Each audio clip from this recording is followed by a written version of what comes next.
വിയറ്റ്നാമിൽ ഒരു അവധിക്കാലം ചെലവഴിക്കാൻ പോയ കുറച്ച് മനുഷ്യർ പക്ഷേ ഒരു ദുരിതത്തിൽപ്പെട്ടു പോവുകയും ജീവൻ നഷ്ടമാവുകയും ചെയ്തതാണ്. അതിൽ മലയാളികളും ഉണ്ടായിരുന്നു. കൊട്ടാരക്കര സ്വദേശികളാണ്. അവരുടെ മൃതദേഹം മുംബൈയിൽ നിന്ന് നാട്ടിലേക്ക് കൊണ്ടുവരുന്നു.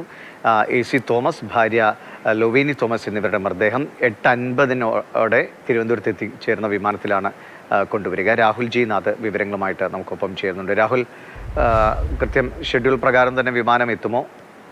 ഒപ്പം വീട്ടിൽ കൊണ്ടുപോയി എത്ര സമയം പൊതുദർശനം, സംസ്കാര ചടങ്ങ്, ഇതിനെക്കുറിച്ചുള്ള തീരുമാനങ്ങളായോ? എന്തായാലും നാടിന് വലിയ വേദനയാണ് അവരുടെ വിയോഗം ഉണ്ടാക്കിയിട്ടുള്ളത്.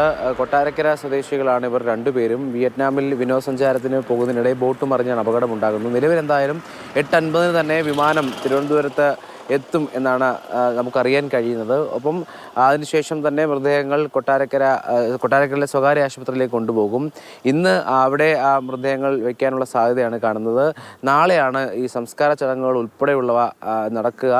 ഈ കൊട്ടാരക്കരയിലെ വലിയ ഈ ബിസിനസ് ഗ്രൂപ്പാണ്, വാണിജ്യ ഗ്രൂപ്പാണ് നേതൃത്വം നൽകുന്നയാളാണ് AC തോമസ്. അപ്പോൾ അത്തരത്തിൽ വലിയ ആളുകൾക്ക് സജീവമായി ഇടപെടാൻ കഴിയുന്നൊരു വ്യക്തിയാണ്. അതുകൊണ്ട് തന്നെ അവസാനമായി ഒരു നോക്ക് കാണാൻ ആളുകൾ അവിടേക്ക് ഒഴുകിയെത്തും എന്നതിൽ സംശയമില്ല. ലവ്ലി തോമസ് ആകട്ടെ എല്ലാവരോടും അത്തരത്തിൽ ജനകീയമായി ഇടപെടുന്ന ഒരു കുടുംബവുമാണ്. അപ്പോൾ എന്തായാലും ഏറ്റവും പ്രധാനമായി 8:30 വിമാനം തിരുവനന്തപുരത്തേക്ക് എത്തുന്നു. ശേഷം കൊട്ടാരക്കരയിലേക്കായിരിക്കും മൃതദേഹങ്ങൾ കൊണ്ടുപോവുക. ഇന്ന് ആശുപത്രിയിൽ മൃതദേഹങ്ങൾ തുടരും. നാളെ മാത്രമായിരിക്കും ഈ സംസ്കാര ചടങ്ങുകളുമായി ബന്ധപ്പെട്ട കാര്യങ്ങൾ ഉണ്ടാവുക. ശരി.